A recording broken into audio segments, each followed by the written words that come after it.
Hindi ko alam talaga mga minamahal kung senador nga ba na maituturing itong si Senator Bongo kasi yung mga lumalabas na statement galing mismo sa kanyang bibiga ay talaga namang mapagkakamalan mo na ano ba to, pang-barangay tanod lang yung mga ganitong sentimento, pang-kapitan lang eh. Hindi talaga pang senador. Magdedepensa ka na nga lang ng sarili mo, pinahiya mo pa.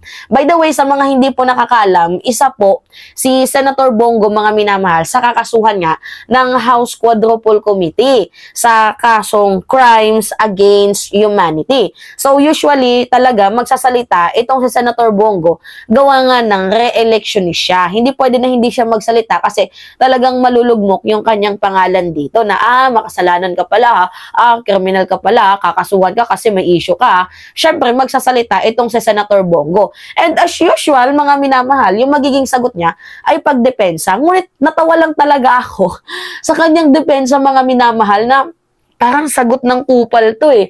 Hindi to sagot ng isang senador. Sagot ito ng pang-barangay tanod lang. Sagot ito ng mababang kapulungan. Biruin mo, senador ka, tapos yung sagot mo ganito. Pakita ko sa inyo Yan. Ano yung sabi ni Senator Bongo? Kita ninyo? December 18, 2024. Ano bang petsa ngayon? 19, kahapon lang yan. Ang sabi ni Senator Bongo, mga minamahal, hindi naman ako mukhang kriminal. Sabi nga nila, mabait naman daw ako. Kaya taong bayan na lang talaga ang humusga. Hindi ko makuha yung punto mga minamahal ni Senator Bongo. Sabi niya, hindi naman daw siya mukhang kriminal. So, ano yung tingin mo kay Alice Gu? Diba? Hindi ko mag-gets na bakit kailangan mong magbase sa physical appearance. Diba? Hindi mo naman matutukoy na ang isang tao mabuti nang dahil sa kanyang looks. Merong magaganda, pero kriminal. Meron namang ubod ng pangit. Hindi naman ubod ng pangit. Grab, ang harsh naman. Merong hindi nabigyan ng napakagandang itsura, pero sobrang bait. Diba? May mga kilala ba kayo mga minamahal na sobrang hindi kagandahan or hindi kagwapuan pero sobrang bait? Ako madami akong kakilalang ganon. Meron din naman ako kakilalang nabigyan nga ng kagandahan pero may ugali. Ganon din yan sa mga kriminal. Tingnan mo si Alice Gu. Kaya nga hindi ko magets yung punto ni Senator Bongo na bakit kailangang nagbe-base sa physical appearance? Bakit niya, di ba, bakit may discrimination? Huwag mo namang i-discriminate yung mga pogi or yung mga pangit. Huwag ganun. Senator Bongo, naturingan ka pa man ding senador, pero grabe ka kung makapag-discriminate. So sabi niya, nakikita niyo naman, hindi naman ako mukhang kriminal. So yung tinutukoy mo, yung mga mukhang kriminal is yung, kasi mga minamahal, may mga pagkakataon naman talaga na may mga tao tayo nakikita na ang akala mo mukhang kriminal. May mga ganun eh. Diba? Pero mabait naman pala. Ako, madami akong na-encounter na first impression ko, kala ko sobrang sama. First impression ko lang. Not until nung nakilala ko at nakasalamuha ko sila, sobrang babait pala. Diba? Meron din naman ako nakilala na sobrang gwapo, sobrang matikas, pero medyo kakaiba din yung ugali. May dinadalang ugali na hindi maganda. Diba? So, ano ibig mo sabihin? Senator Bongo. At di porket may nagsabi sa'yo na sabi nga nila mabait naman daw ako. Mga minamahal, tayo may good at bad side. Diba? So, hindi di porket sinabi niya na mabait ka, okay na, mabait ka na talaga sa lahat. Hindi yun. Tingnan nyo si Kibuloy. Mabait si Kibuloy kay Robin Padilla, kaya ang sabi ni Robin Padilla, si Kibuloy mabait. Pero si Kibuloy ay masama kasi meron tayo naririnig na mga babae nagrereklamo kay Kibuloy. Diba, pansinin nyo, kaya taong bayan na lang daw po ang humusga. Kaya ka nga kakasuhan kasi meron kang pagkakamali. Meron nakitang butas sa'yo ang House Quadruple Committee. Ano nga ba yung issue ni Senator Bongo, mga minamahal? Ito, papakita ko sa inyo Sana ba yun? Nakikita niyo yung picture na yan?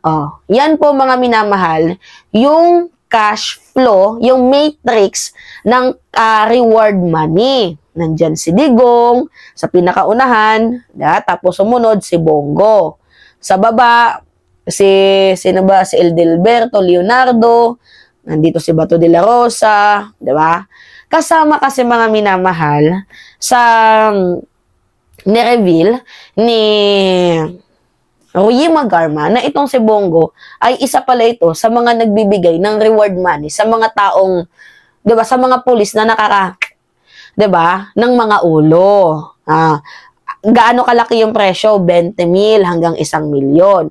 Kaya nadamay itong si Senator Bongo dahil sa issue ng reward money. Kasi tinuruan ninyo, ikaw, especially Bongo, tinuruan ninyo yung mga kapwa nyo pulis, yung mga pulis na maging kriminal. Imagine ang daming mga pulis na matitino during your time. Sumama lang talaga yung image ng mga pulis dahil sa inyo. Alam nyo kung bakit? Kasi tinuruan yung maging kriminal.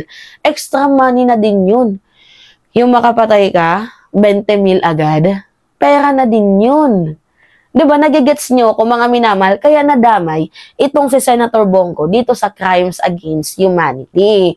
Nakitaan siya ng lapses. Ang nag-isprikitik sa'yo si Ruy Magarma. 'Di ba? Ganyan mga minamahal ang cash flow ng reward money o manggagaling kay Digong, pero yung pera na yan galing sa Pogo. 'Di ba? Doon nila kinukuha yung pondo sa intelligence and confidential funds, tapos sa Pogo. Galing kay Digong, ipupunta dito kay Bongo. Si Bongo naman ibibigay yung pera kay Bato de la Rosa kasi si Bato yung Chief PNP noon. And then sa ilalim ni Bato, yung Chief PNP din, 'di ba? Yung mga PNP din. Pero yung pera talaga mga minamahal galing kay Go, inilalatag niya kay Eldelberto. Hapyaw na lang yung kay Senator Bato de la Rosa. From Bongo to Eldelberto Leonardo, tapos si Leonardo na ang magbibigay dito sa CIDG ng mga payment of rewards nila. Pero yung pera, mga minamahal, ang nagwi-withdraw niya, 'di ba, kay Bongo, nandiyan si Muking. Si Muking yung nagwi-withdraw ng pera, tapos si Muking na din yung nagbibigay din dito kay Leonardo. So lahat sila may connection kay Leonardo. From Bongo, 'di ba, to Leonardo, tapos Muking to Bongo to Leonardo. Ganon ang nangyayari, mga minamahal. So, hindi pwede na hindi ka involved, Senator Go. Dahil in the first place, meron kang pangalan na ginampanan din nung war on drugs ni former President Duterte. I hope na nagigets mo, Senator Go. 'Di ba? Hindi mo pwedeng sabihin na hindi naman ako mukhang kriminal eh.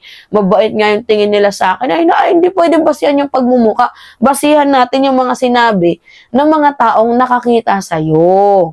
'Di ba? Nagigets niyo ako, mga minamahal? Yun po. Kaloka talaga itong si Senator Go. Lulusot ka pa? Booking ka na, nabukya ka na, lulusot ka pa. Hindi ka ba naman tarantado? Upal ka ba? Diba? Oh my God. So, kaya nga naman, merry ang Christmas natin, mga minamahal. Dahil itong mga taong makasalanan na to, merong kalalagyan sa ating batas. Alright, so it's me again, si Alicia nyo, at nagbabalik ulit para sa ating panibagong video. Maraming salamat, mga minamahal.